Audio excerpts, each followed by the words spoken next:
therapeutic understanding. But I really am passionate about teaching everybody the basics of understanding what sensory needs actually are, because if we're not aware what sensory needs are, it would be quite easy to be possibly punishing sensory behaviours, either deliberately or without realising what we're doing, and also withdrawing children's coping strategies.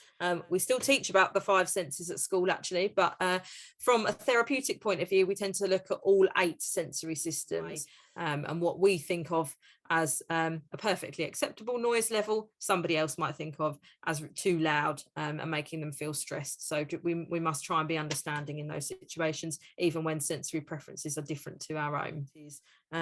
Visuals is something that I go on about, and it really benefits in all different sensory areas. So yeah, the importance of movement, I cannot emphasize it enough, that getting them active and moving and exploring different equipment is so beneficial.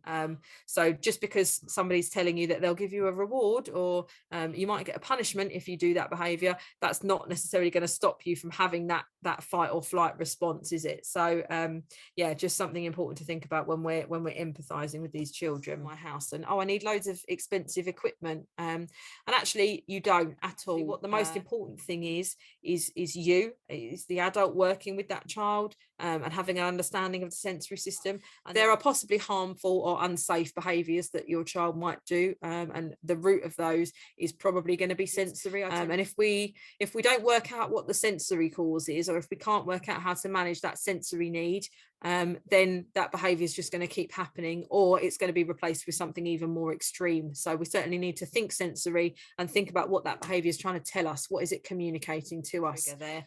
So it's not necessarily about changing the child, it's just about reducing overall anxiety levels, because if we can reduce overall anxiety levels, then they're going to be better able to cope with those sensory demands that we're placing on them. We take their lead, we're led by what their preferences are, we allow them to show us with their behaviours what their preferences are, what they like and dislike, and we take our lead from them.